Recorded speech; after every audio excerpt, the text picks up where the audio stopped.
And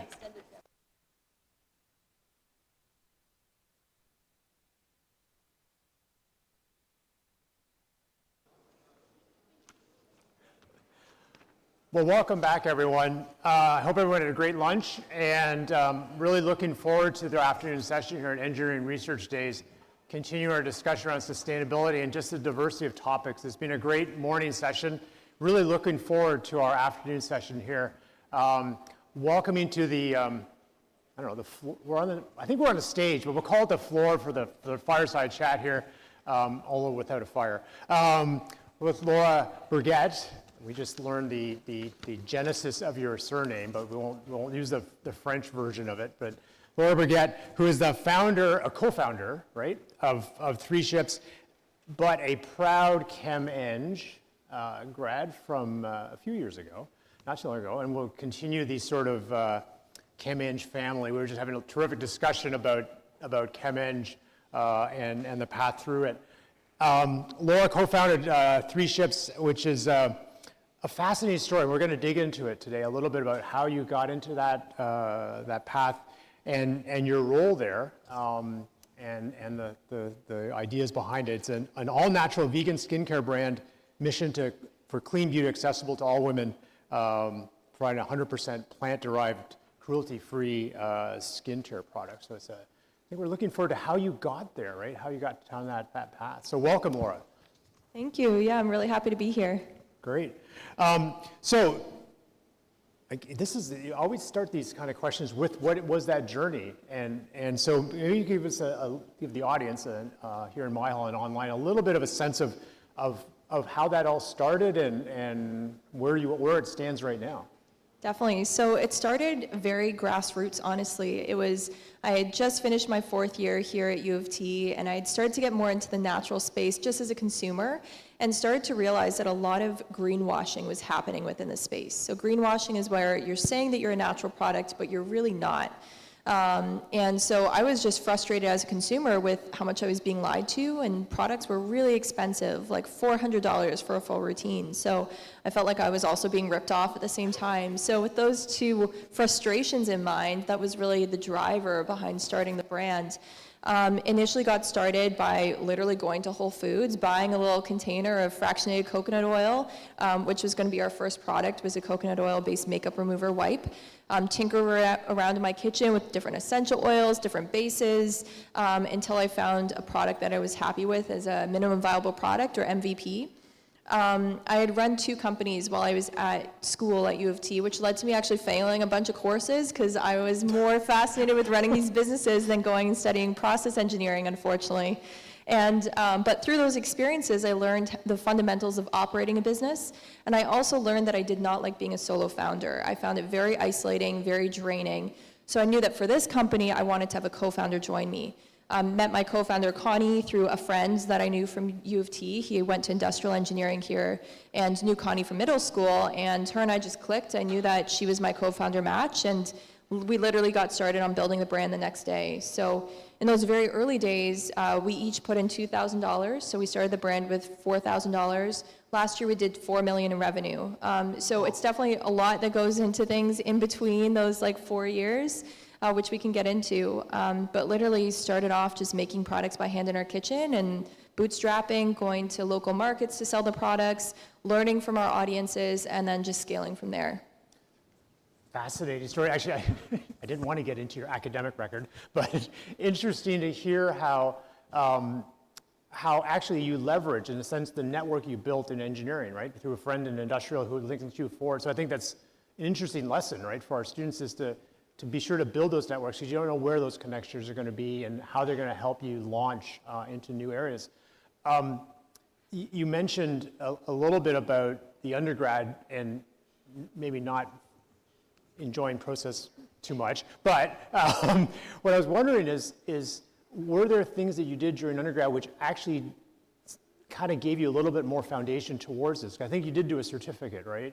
I did, yeah. I did the entrepreneurship certificate, and don't get me wrong, I'm very, very grateful that I got my degree in chemical engineering. It served me incredibly well. I actually learned a lot from those experiences of failing those courses, and What I learned from it was that it's all about where you focus your time. So I actually came back, more than doubled my mark in a couple of courses, turned things around, went from like the bottom 2 in my class to the top 10% the next year. So I think it teaches you a sense of resiliency that's really important within entrepreneurship. You're gonna get kicked down more times than you get picked up, oftentimes when you're starting a business. Or also in life. So U of T definitely taught me that. And I also learned so much about what it takes to create products as well. So I was able to take that knowledge, and once we were ready to scale up to using contract manufacturers, and I was having to go in-site and vet all of these different co-mans, I was able to understand the processes that they were actually using and doing, and understand, okay, yeah, we need a heat jacket for this product because it's a hot fill, or I understand how their lines work and function. And they're very simple processes at their core of these filling lines. But because I was able to understand it, it meant that people weren't able to take advantage of me or trick me about anything. And it's also a huge level of credibility that gives you in your abilities to have an engineering background. So lots of direct applications, lots of indirect applications, like you mentioned, through networking and meeting other students here that I'm still in touch with that have helped tremendously on our journey as well. That's great. I mean, I think you never know, right, where some of that foundational knowledge you got in your courses, that when you're in the lab and you see these things and you realize, oh, it's actually, I'm going to see it at scale now if you went to a contract manufacturer. I think it was also fascinating is how you knew to bring in somebody with a business background, right? Maybe a stronger business background than when you got through your certificate to do that. How did you, I mean, you met through the mutual friend in a sense, but how engaged did they feel when you talked? Was it like an immediate connection and they said, oh, this is a great opportunity, I can see how my business background could fit? I'd say it was pretty immediate. It kind of felt like a first date in a way, that we just like immediately clicked. We talked about a lot about our Myers-Briggs types, which I remember doing in the APS course, I think, or one of the leadership courses here with Professor Norvell, and that was something that we learned, that we're actually opposite personality types, which has served us really, really well, because it allows us to balance out each other's strengths and weaknesses. Connie, my co-founder, went to Queen's Commerce, so she's definitely more in like the extroverted, networking type of sense of person, whereas I'm very analytical, numbers driven. So I think having that balance is really, really important. Yeah, having complementary members on the team, bringing the different skill sets and different perspectives, right? And okay, we'll let the Queens person come in with the U of T person and form a bigger team, right? So it's not all inside the house. That's terrific. I think it's an important life lesson, actually. Something that we really try to do here is build those multidisciplinary teams, different expertise, linking other programs together. So that's great. It's so true. And I've definitely noticed a trend that the best businesses tend to be built by multidisciplinary teams because, again, it just rounds out their experiences and their knowledge. Right. So one thing that's, I think, unique or is a powerful for Three Ships is that it's 100%, it's an all-female led team. And what was the philosophy behind that? It actually definitely wasn't something that was intentional. It just kind of happened naturally because those are the people that understand the brand and what we're doing and are passionate about it. But I think it's been a real strength of ours because we're just able to relate so well to each other and relate so well to our consumer.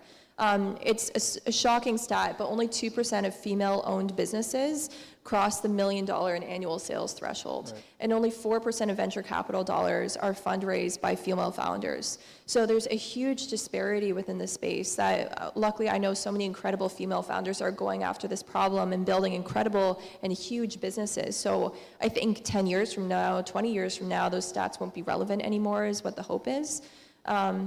But yeah, there's definitely been some uphill battles for us as female founders, for sure. Yeah, there's a lot of effort, I know, in sort of underrepresented groups, right? And providing support, mentorship, funding, for instance, funding vehicles for groups that are in that space. And I think it's a terrific example of the success that can happen with the right mentorship and the right support from the community. And that's a terrific thing to hear. So actually, there's a bit of a different question. So 4,000 to, you said you went through 4 million right now, which is terrific. How big is the company right now? In terms of headcount, we have 7 full-time employees. We actually have 6 interns this summer. We have hired PEY students in the past as well, which is great. That's great. Yeah, she just graduated, actually, our PEY student that was with us for her final term. And we also have fractional hires as well. So oftentimes when you're building a business, and especially when you're bootstrapping, you don't need to have full-time team members for every single function. So like a CFO, we don't need to have a full-time CFO. So instead we hire fractional people, which gets you great quality help, but at a fraction of the price. But yeah, we're currently 7 full-time, 6 interns.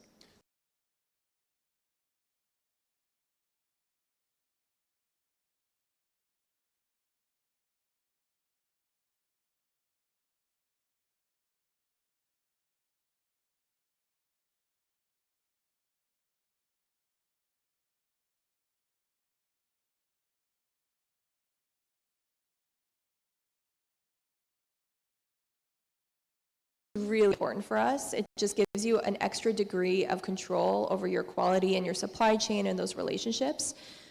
So a lot of brands do choose to manufacture their products down in California or overseas in Korea and China, and it was just a choice that we consciously made to use the contract manufacturers in Toronto. Toronto is actually a hub for personal care manufacturing. We have dozens of contract manufacturers here that serve everyone from like smaller brands like us up to like the L'Oreals and LVMHs of the world. So there were lots of options for us to pick from. So that's how we scaled the back end. We now have 3 different contract manufacturers that we use depending on the size of the run that we're doing, the manufacturing run, depending on their core competencies. Some of them, for example, can do like dry powder fills, whereas others aren't equipped for that. So we have redundancy built in there. And then from the order fulfillment side, we also work with a third-party logistics provider. So this is an external warehouse team that does all of our order pick and packing and all of our warehousing and shipping.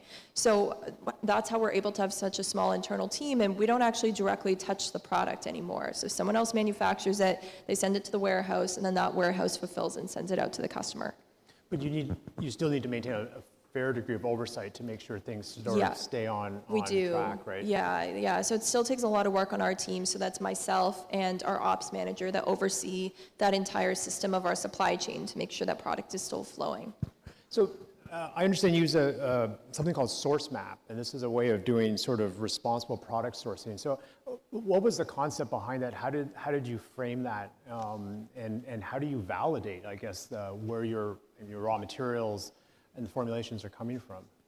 Yeah, it's a great question. It's something that we're very passionate about because it's a huge problem within this space. There's a lot of, like I mentioned, greenwashing, a lot of lack of transparency. The majority of brands that you see on the market don't actually know what's even in their ingredients and in their products. And this is because they don't own the formulas. They're buying something off the shelf from a manufacturer. They're not actually purchasing that formula. So then it's the manufacturer that has all of the knowledge about where those ingredients are sourced from and what actually goes into the product. There's a lot of ways to also hide ingredients within your products by having ingredients inside of ingredients. So you only have to like put on your label like Oreo, for example, like the brand name of the ingredient, but then that can consist of lots of other ingredients that maybe consumers would have an issue with. So it's a huge issue within the industry that we're trying to combat. So to answer your question about how do we have this awareness, for us it comes down to owning the IP. So we own all of our formulations. We know exactly what's going into them. We vet down to the ingredient level. So we actually collect all of the technical documents for each one of our ingredients in all of our formulas. This includes safety data sheets, technical data sheets, cell sheets, statements about it being cruelty-free, statements about no child labor being used in those supply chains. We have an entire list of around 10 different types of documents we require for each one of our ingredients, and we have close to 200 ingredients in our products. And all of these get carefully vetted by our internal team. And then for our source maps, which if you go on our website, which is 3shipsbeauty.com, you can see on each one of our product pages the source map that we're chatting about, which shows entire supply chain traceability. So it's kind of like the same concept as farm to table, but we call it like farm to face essentially. So you're able to see exactly the farm or the country in which that farm is, that all of our different raw materials are sourced from. So for example, our aloe vera is sourced from 40 independent farms within Guatemala, which is then shipped to Miami where it's then processed and then sent to Toronto where it's then actually added into our products. And this was something that we wanted to do because again, as consumers, we were just frustrated with the lack of transparency in the space. We were frustrated with all the brands that were doing greenwashing. And to kind of pull the curtain back and show brands that were really walking the talk, show customers that were really walking the talk as a brand, we felt was really interesting and unique and differentiated. So yeah, we're seeing this we're obviously seeing, I mean, you're seeing this in the sort of the beauty care market, and we're also seeing this in the responsible and ethical food market as well, and all ethical clothing now is that whole traceability, right? All the way back to the farm and understanding that, because I think it's the consumer is the driver for all this, and the consumer is pushing manufacturers and suppliers and producers to follow these guidelines, which are so critically important these days. It's true, yeah, and a lot of manufacturers don't understand this. Like, they really push back on us when we had started asking for this level of documentation, that they're like, you know, we don't usually share that, like, customers don't ask us for these things, it's not required, like, and they'll tell you all of these different things, but ultimately you, as the brand owner, have to push back and understand, okay, this is important to us from like a brand value standpoint. So we have to pay for the cost of those hours to gather the documentation from like the side of our manufacturer. So it also comes down to the importance of relationships. Make sure that you're getting into business with contract manufacturers, suppliers, vendors that you really trust and you are able to form a great relationship with. That's great. At some level, that's also what differentiates your products from other manufacturers, the fact that it is traceable in a sense and going forward. I guess I was going to ask a little bit of a question. Are there, in the beauty care market, in this market itself, in the skincare market, are there domains or products that you see your product as being a better positioned, or are you trying to cover all of them, and how does that work? Yeah, we're trying to cover all of the bases. So within the skincare industry, it's very uncommon to have a company that's able to sustain growth over time with just one top product that is just like the only thing that they sell, the only thing that they're known for. We have a 48% repeat purchase rate, which means that almost half of our customers that buy once will buy at least once more within the first 12 months of their purchase. And this is more than double the industry average. Industry average is around 21 to 25%. So what that really speaks to is that customers are enjoying the products, they're working for them, and they want to come back and shop more. So having that full catalog, a rounded out experience and offering is really important in order to have a great relationship with your customers. We are starting to create more innovative products. That's really been our focus for last year and this year. So one of our products this year that touches on sustainability that I'm really excited about is we're launching this, it'll be the first of its kind in Canada, and it's a fully biodegradable under-eye mask. So these masks usually have a plastic meshing behind them, which is what holds the actual substrate together. This manufacturer that we're working with, they were able to create a custom product that uses cooling technology. I don't know how it works exactly because it's their patented process, but I think it's some sort of cooling technology that uses an algae substrate that holds it together on your skin and during the use, and then once you're done with the product, you put it into warm hot water for 5-10 minutes and it completely biodegrades, which is just super, super, super cool. So that's one that I'm really excited for, and again, will be the first of its kind in Canada. That's terrific. That's actually a great idea, actually, when you think about it, because face masks are disposable in a sense, and they just end up, after you use it overnight, you end up in the garbage in a sense. They're all single use, yeah. And a lot of retailers are starting to ban single-use products from their store assortments. So Sephora is starting to do this, that they're not allowing for like single-use samples anymore, or single-use products. Another one of our big retailers in the US is called Credo. It's like a specialty prestige clean beauty retailer in the States, and they're doing the same thing, that you're no longer allowed to sell single-use products. So I think that that's going to become definitely a trend. Legislation will probably follow at some point within Canada and the US, and we're going to be well positioned to take advantage of that. That kind of links to the question, you sort of in a sense answered a little bit. It's sort of what does sustainability mean for your business, but I guess you can take it at a number of different levels, right? Sort of removal of single-use products and getting to other products which can biodegrade. But what does it mean to you personally around the concept of sustainability, which is today's topic, but also for the business? I mean, how do you scale and different product lines? Yeah, I love this question. It's such a big, big topic, and it means something different to every single person.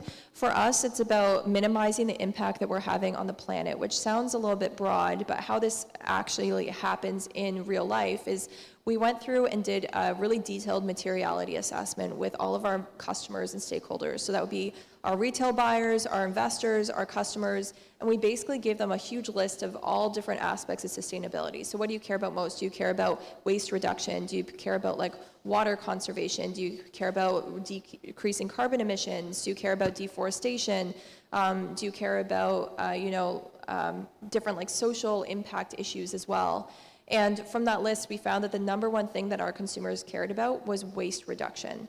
So that's where we've been focusing our time. So again, that's why we're getting into, no longer offering products that are single use, using post-consumer recycled materials in all of our plastic packaging if we can't source glass, sourcing glass whenever we're able to because it's much easier to be recycled and like reused in processes. So for us, that's where we've chosen to focus is waste reduction. We've also partnered up with a recycling return program. So this is a nonprofit called PACT that's run out of the US. Its Canadian equivalent would be a company called Loop. And this basically allows companies to be set up with them where we're able to allow our customers to send back their empty products that can't be recycled at curb or are hard to recycle. So I didn't actually know this until the past year, but anything smaller than a yogurt cup can't be recycled at curbside. Municipalities just won't take it, ends up going into the trash, even if you send it through the recycling. And so what these different organizations do is they take back those small pieces, they take back anything that's like a mixed material. For example, if you have like a pump on the top of your like cream or something that has metal springs inside of it, it's usually composed of different types of plastics, and those actually have to be broken down and taken apart and sorted before they can actually be recycled. So that's what these organizations do. So we cover the cost of the customer to return the product back to this organization, pay them a small amount, and then they break it down and then sell that back into the industry to be used as post-consumer recycled materials. And it's really interesting because from a supply chain standpoint, this is really important because as post-consumer materials or PCRs start to become more in demand by consumers and businesses, we're actually seeing a shortage of PCR materials in the market. There's extremely long lead times right now for PCR materials. So I think that encouraging brands and coming up with a way to find like ways for consumers and brands to easily give their products back to be taken into that like cycle is going to be really important. Yeah, as we were talking a little at the beginning of this, we were talking a little bit about this whole idea of this sort of virtuous circle in a sense, and we drew on kind of again another ChemEng alum, Ajay Kochar, with his life cycle and the idea of sort of battery manufacturer and then having a recycling facility built next to the manufacturing site so that you can recycle what doesn't get made into a viable product and cycling it around. So I think there's ChemEng everywhere, right? It's built into everybody's thinking right now. So I really like that idea, right? I don't think a lot of people realize what couldn't get recycled, right? And how do we capture that kind of stuff now? Yeah, it's definitely a big problem. Like I didn't realize it until like 12 months ago, it's just crazy. It's kind of sad that these things aren't more well known within the general public. So this may be a little bit of an off-the-wall question. So in the cosmetics industry, as you said, most of it's sort of disposable, single use, single container, small container. Is there a model where consumers would bring back the empty container and refill, and then like a sort of a bulk model? Is that something that's in the market? Is something that the industry is heading towards? There is, but that's very much at like just small mom and pop independent stores. There's nothing like that that's happening at mass scale. That's starting to happen a little bit more so in Europe, but usually it's more so things like laundry detergents, like big format type of stuff that you're able to come back and refill. I haven't seen anything like that happen at mass scale within North America at this point within the consumer goods industry, but I think it's definitely the direction that the industry is headed, and I think that will be a next big innovation for companies within the space. Yeah, so actually that was going to be what I was going to ask you next, was really, in your opinion, and you can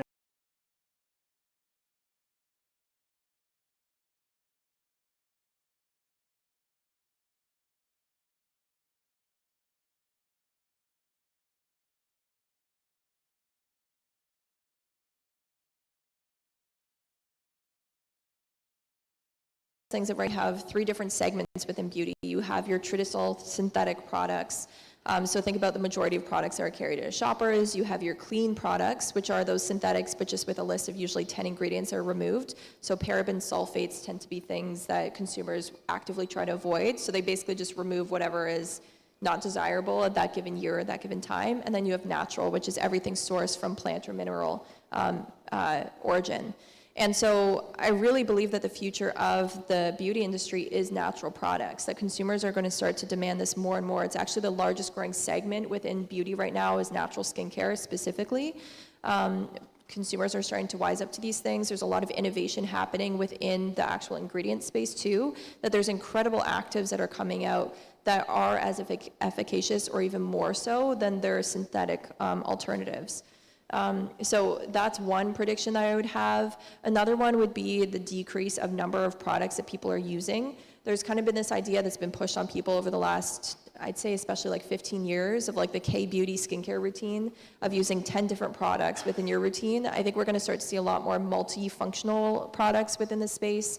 People are not going to be wanting to have so many products on their cabinet. They're wanting to live a more environmentally conscious life, and a part of that is just decreasing consumption of the number of products that you're using. So I think that'll be a big trend as well. So those would be my top two. And then, of course, also offering products for people with different ethnicities and backgrounds is a trend that's already picking out quite a bit of steam over the last 2 years, and I think will certainly continue. Yeah, as you were talking about that, I started thinking I won't call multi-purpose, is not the right way of framing it, but sort of a product that can serve multiple purposes in the application. And I linked it back to something you said earlier, which was, I think you said 48% return, in a sense, to coming back to the same product, which is great from a marketing perspective. So you've got a product line, the user comes back and they continue to use it. But at the same time, in an industry like yours, you're also looking at creating new products to drive more market share or more use. How do you make a differentiation of what to take off the shelf if you've got a user base and you want to transition them, but at the same time you also want to kind of reduce how many products you offer to the consumer? Yeah, it's a great question. So obviously, as you're launching new products, you also want to make sure that your product set that you do have is really efficient, we call it. So that means that you're having great turnover, it's selling through well, you don't have any duds that are sticking around and lingering for too long. So most brands will tend to discontinue products every year. Anywhere from 10 to 20% of their products assortment, they'll discontinue on an annual basis. So this year, for example, for us, we're discontinuing our 4 slowest movers to make room for the 6 new products that we're launching this year. So it's just basically about looking at your unit economics, your unit sell-through data, and then getting rid of the lowest performers. From getting people to try out several different products, usually this will happen naturally because they'll enter, for us, usually 1 of 2 products are the first products that they try. It's either a cream or our hyaluronic acid serum. They'll enjoy those, and then they'll start to look for other products in their routine. They'll look for a cleanser, they'll look for a mask, they'll look for a lip product. And it kind of just happens naturally. You can also guide this process. We do have a quiz on our website as well that consumers can take, and it'll guide them through the process of finding the best product for their specific skincare concern or their specific skin type. So this is going to be a loaded question, but have you ever faced a situation where you have a loyal base for a small run of your product and they call you up and say, Laura, we really like this legacy product. I mean, you haven't been around that long, but like a legacy product, we need this back on the shelves. Kind of like the, Coke changing its formulation. Everybody says, no, we need the old Coke, which is now back. So have you ever had that situation pop up? We haven't yet. I'm sure it'll happen at some point. I think the reason for that is that we haven't ever had to do any major reformulations at this point. So it might happen at some point in the future, but thankfully we haven't made any of those sorts of blunders. Any products we have discontinued have been lower movers. Of course, there's people that will reach out and be like, can you please bring it back? But because they're less popular products, those numbers are pretty minor. Okay. That's a good question, yeah. That's good to hear. So this has been a fascinating journey. So everything from going through undergrad and then deciding, what seems like an overnight decision, like I want to really get into this space, to being a successful small business. Although I think 4 million is not necessarily that small, right? To a very successful business. What were the resources that you used, in a sense, along the way? To get to where you are now? Oh man, there's so many. I mean, having a great relationship with your banker is really important. It sounds like a boring thing to mention, but it's really so critical. That's how we've been able to fund all of our inventory buys. So being in any sort of consumable or product-based business, really cash flow intensive. So that's something that we've definitely focused on, is having great relationships, getting line of credits, increasing credit limits with our bankers. So that's been a critical resource. In terms of resource for knowledge, I'm big into podcasts. If you're not listening to podcasts and you want to start a business, you really should start listening to them.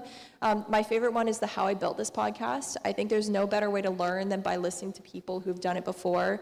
You'll start to understand a lot of the struggles that you're facing aren't actually that unique.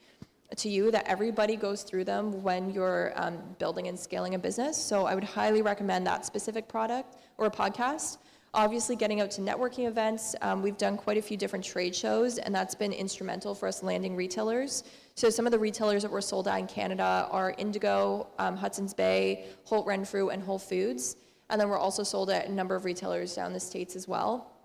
And that gives you, like, again, a sense of credibility behind the brand. So having close relationships with your retail partners is really, really important as well. And then, of course, hiring great team members. It's very much easier said than done. It can be really hard to find the right people. We've been really fortunate in that our team of 7 are all absolute rock stars and very committed to what it is that we're doing. But being able to recognize when you're kind of at the limit of what you're able to do and when you need to hire someone is one of the biggest, skills that I think any founder needs. So I was going to ask a question because I didn't hear this at the beginning when you met your co-founder and you 50-50 split, right? 2,000 in on one side, 50-50, yeah. 50-50 and into the kitchen to build the formulations, and off we went. We hear a lot about student entrepreneurs in particular that start and it doesn't work, right? And then they either, okay, I'm going to go back to do ChemE and be a process engineer, or I'm going to do another one and it didn't work and didn't work. So did you ever, it didn't sound like that happened in a sense for 3 shifts. It didn't, no, but the reason for that is that we didn't quit our day job. So don't quit your day job right out of the gates. I think that's literally the number one error that a lot of first-time founders make, is that everyone believes they're going to be the next big thing, but you don't know that. Like, it can sometimes take like a long time to actually find product market fit, and you don't want to be stressed about paying your rent or affording groceries during that period of time. Right. I think that the founder struggle is a little bit glamorized because of different stories that we see, like Social Network and how that it articled like Zuckerberg's experience, and we kind of are like, oh, it's cool to be sleeping on someone's floor in San Francisco and eating ramen every day, but like, it's not actually that cool. Like, that's stressful. And I think that that's why a lot of people fold and throw in the hat before they've even given themselves a chance to succeed, is because they get financial pressure. So keep your day job, finish your degree, keep working and saving up money while you're building the business on the side as a side hustle until you start to see that critical traction and kind of the change happening. And you'll start to feel it. You'll start to feel that the business is kind of starting to roll on its own instead of you having to push it up the hill all the time. And then once I kind of transition, that switch flips, then think about starting to go full time. Have that traction first, because I've seen so many friends that have started companies that within a year they're done because they go full time right away, and then they're just like, I can't afford anything, like this isn't worth it. Right, so they go all in too fast. Too quickly, yeah. Right? Whereas for us, like me and Connie, we side hustled the business outside of our 9-to-5s for the first 2 years. And I think if we hadn't done things that way, there's no way that I would be here talking about it right now, because it definitely would have failed. So with that in mind, I think what you described is a much more, maybe call it a measured approach, right? A more thought out, maybe in retrospect, say, well, this was a really well thought out plan of ramping gradually and slowly into a space. But I wanted to loop back to the sustainability theme here. And as you went down this path, it really was the focus on the sustainable part of it, the naturally sourced, that was really the key differentiator for you. Is that right? Yeah, that's right. Like the natural aspect of the product, that's our key differentiator within the market, is how natural but also effective our ingredients are. Yeah, so that was what you sort of hung your hat on as it went through forward. I think it's a terrific way to sort of brand it and then drive it. So congrats on not having to do the ramen sleep on the floor thing and pivoting out. Yeah, I'm very glad that we skipped that phase. I wouldn't really have wanted to do it. And that said, we didn't pay ourselves for the entire first year that we went full time with the business, but it was fine because we had planned that would probably be the case, and we had saved enough money to be able to not have to pay ourselves from the business. So when you were describing a little bit about sort of penetrating the market, right, getting to Indigo and getting to Hudson Bay and getting to all the retailers, as a startup, as a relatively small one, and you're going against L'Oreal and Estee Lauder and all those other brands, how easy was it to get in the front door? How did that work? Because again, it seems to have been a really nice, smooth ride, and maybe I'm... Yeah, I mean, there's lots of non-smooth parts of the journey as well, lots of sleepless nights, especially with supply chain over the last 2 years. There's been so many stressful things that have happened there, of being out of stock of products, having our products stuck in Vancouver is what we were facing this past holiday season.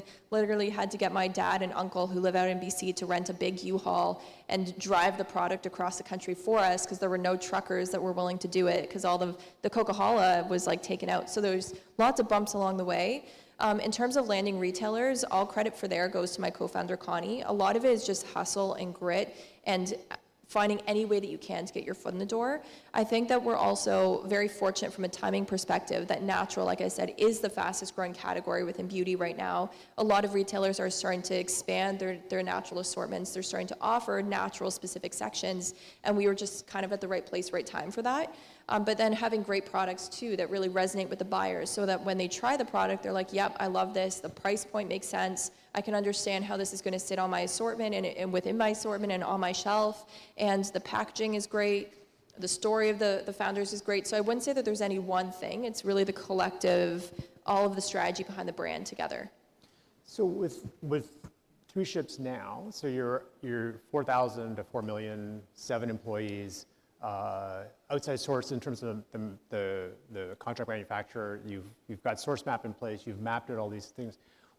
Where do you see the future of 3 ships? Again, future casting, is there a scale that you feel comfortable with right now? Is it 7? Is it 70? Is it 4 million? Is it 40 million? Is it 4 billion? Pick a number. What do you feel is, from your context, is the right size to be successful? Like, how do you define success right now? For success right now, I'd say it's making sure that our team is really happy, that we maintain this really solid customer base, and that the products that we're launching perform really well. And we want to turn profitable this year. Last year we were not profitable. We did raise 1.5 million in capital around a year and a half ago, so that allowed us to take some more risks last year and grow really fast. But for this year, our goal is to be profitable, make sure the team's happy, launch great products, have great fundamentals. We're currently forecasting that we'll be doubling this year versus last year, so we'll be finishing off this year at around the $7 million mark. In terms of long-term ambitions, we've always had the ambition to sell the business to one of the big strategics. That's the best way to make sure that your brand sustains and has a good home long-term. We want 3 ships to outlast Connie and I. And the target for that is usually once you get to around the $20 to $25 million in revenue is when you'll start to have those conversations. And with that model, how do you ensure that when you sold it off, that they continue to follow your original ethos in terms of how your products were built? It's hard. You can bake that into terms of the actual agreement, the sale agreement. Oftentimes they'll require that founders stick around for a certain period of time afterwards, so that can help to ensure that the transition is still happening. But unfortunately, you don't have a ton of control long term. We do see companies that once they get acquired, the acquiring company changes all their formulas and then customers leave. And that would definitely be a really awful thing, but it's also not to the advantage of or to the benefit of the acquiring parent company to do something like that. And I think a lot of them are starting to realize this because of the blunders they've made of changing formulations with other brands in the past. Great. Terrific. I want to end off with one last thing. I noticed that a portion of your sales go directly to the Make-A-Wish Foundation. And I wonder if you could share a little bit about your connection with that cause. Yeah, definitely. So this is a story that I'm super open about, but 2.5 years ago, I was diagnosed with a brain tumor at the age of 26. So a week before COVID, actually, so just over 2 years ago, I went in for a 10-hour brain surgery at Toronto Western to remove as much of the tumor as possible. My surgeon was able to get 70% of the tumor out, came back as a grade 2 astrocytoma, which basically is the same genetics as a glioblastoma, which is a really aggressive form of brain cancer, but it's just kind of in a sleeping stage right now. So they think that I've probably had this tumor for around a decade is what I feel that I've had it for. It was an insane experience to go through. One of those things you feel like you're living in a movie. It's just how is something like this happening to me? No one ever thinks they're gonna have brain cancer at 26 years old. But it teaches you values of resiliency, and it made me think about the business in a very different way than what I would have before going through that experience. And so we wanted to be able to have a give back component of the business. So now we donate 10% of all of our profits towards Make-A-Wish Canada, specifically for kids and young adults with brain tumors and brain cancers. Brain cancer is actually the #1 cause of cancer-related deaths in children and young adults. And there's 140 different types of brain tumors, and we still have no idea what causes them. They tend to be very hard to diagnose. It took me over 2 years to get diagnosed because you look so healthy and no one thinks that you're going to have something like this, that doctors were really hesitant to even order MRIs for me. It took me a year to convince them to order me an MRI.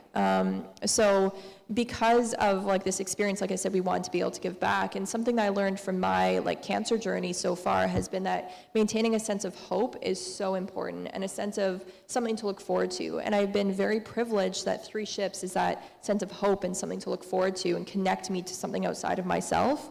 But a lot of people don't necessarily have that, especially young children. So that's why we partnered up with Make-A-Wish, was to give other kids that are struggling with these sorts of illnesses a sense of hope and something to look forward to, and happiness and good memories to look back on with their family. Luckily, I'm doing pretty well right now. I'm on an immunotherapy treatment through Princess Margaret, so I'm on a clinical trial, which is kind of cool to be part of a process that could potentially be a big breakthrough within brain tumor therapies.